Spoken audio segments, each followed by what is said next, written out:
Nice. What we got? Single swing arm, looks like a Honda Bros to me. Honda Bros 400, but it's probably something else.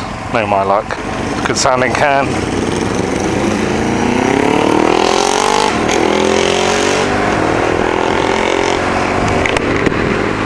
Someone's in a hurry.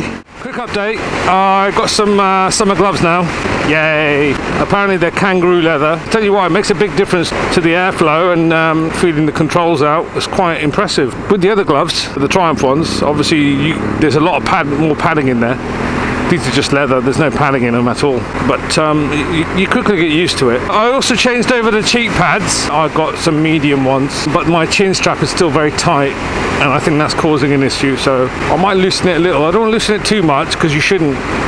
The helmet needs to be tight fitting, so when you smack the road with your head, it doesn't fly off. That in theory, and there's no movement. There shouldn't be any movement. You don't want to get strangled or choked with your own helmet, because that sort of defeats the object of it protecting you. If I haven't done it already, there'll be a bike reveal, because I'm a couple of videos behind, so it's a bit of a lag here in conversation. Yeah, I can't wait for that. For you guys to see that, even though it looks like a shithole at the moment. Still a lot of work to be done. I bought a rescue project, so oh, unlucky mate, unlucky taxi.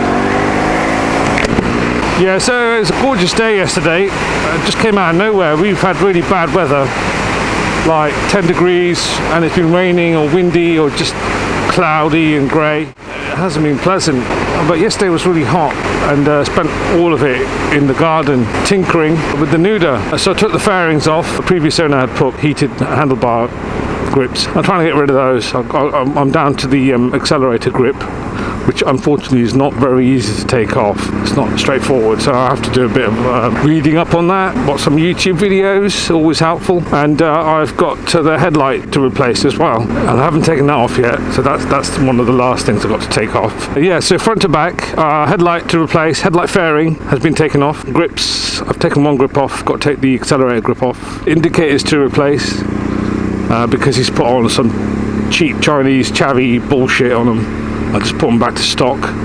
I'd like some Ritsoma ones, but I ain't got the budget at the moment. You know, maybe in the future. I'm just trying to concentrate on getting it back to stock. I know it's a bit sad, because in the end I'll just modify it, you know, like RJ has done. I'd love to get it to his standard, but Jesus man, he's put on those titanium collectors, and that's just blown me out of the water. I mean, they've got a nice sound. I wouldn't say they're better, they're different to the aero collectors, but they look amazing. So if you're after looks as well, then go for the titanium collectors, man, because they've got that like on fire look, you know. They look like they're you know, there's a blue and purple and green and orange, and there's all sorts of, you know, colour going on those pipes. They're gorgeous. But I'll stick to the arrow collectors for now. Stainless steel arrow collectors, if that's okay. I just bought them. But yeah, you know, when I win the lottery, I'll be doing that. Everything titanium. So I took the seat off, all the fairings, rear skirt, front fender, rear fender's gone. I'm going to basically respray them, have them wrapped or resprayed in my own colour. Come on, if you're safe. Like I said, I want to put the original grips back on, because the Husqvarna, you know, the red ones with the logo, the black one, sorry, with the red logo, which is what the bike's all about. And they're also missing the bar end weights. I don't know what the guy was doing, to be honest, the previous owner. I think he, you know, I know he used to take it off road as well, but did a lot of miles on it. I think it's got 15,000 miles on it, which, you know, it's not much, but people out there saying sorry. People out there saying, you know, oh, you want something with less than 3,000, you know, or up to 7,000 is good. And like, fuck off, man. At the end of the day, it is what it is. You know, if you're going to start being a snob, just buy it new from factory then. If you're going to start, you know, getting butthurt about low miles, it's ridiculous. You know, apparently there's a bike out there that's done over 50,000. It doesn't mean that they can't take them high mileage. It's just people just being snobby. I want low miles, man, not a single scratch. Yeah, on a used bike, yeah, good luck. Yeah, so it comes in, you know, pre-used condition, but you know, like I said, it is what it is, and I got it as a rescue, so it's not going to be pristine. I know that, and I paid for hardly anything. You know, and that was the other factor as well. So I'm quite happy. You know, it means I had enough to buy all the parts to replace or put it back to stock. So can't wait. I can't wait for it. You know, but it won't be ready till next year. You know, it's got no MOT. It's got no road tax. It's got you know, I've got no insurance for it. It's just sat in my garage. It's been sawn. That's the way it is for now. Because I've got this BMW now, so I don't need to worry too much. I love it. Hopefully I'll make some good time-lapse videos or some videos on it. But not, you know, when you get stuck in, you know, you get carried away. And you just don't think about taking pictures or taking a video. I just want to, you know, get the work done, get out of the way. I mean, yesterday I spent all day in the garden till 6, so I'd say about 10 o'clock onwards till about 6, 8 hours. And all I've done was taking the fairings off, man, because I've got to take, you know, be careful, don't lose any screws, don't, you know, got to be organised. It's a slow process, and I have not done it before. Let's get in front, dominatrix, man. But yeah, these gloves, man, make a huge difference because you really feel everything, man. It's a bit strange. It's a shiny truck.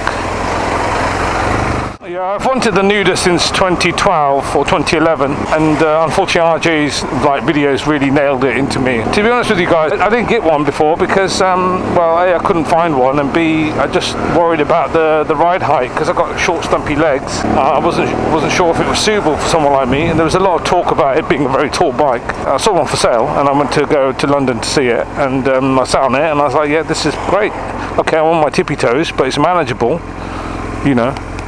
Love, I ain't gonna kill you. Yeah, it's manageable. The Versus was actually, I felt taller because it had a wider seat, and that's the other thing, is that the width of the seat can determine you know, how you sit on a bike, how much leg room you have, because you're more splayed on a normal bike, and the Nuda has quite a narrow seat, so it kind of balances it out. So that was lucky. You know, I'd love to get one of these motocross bikes.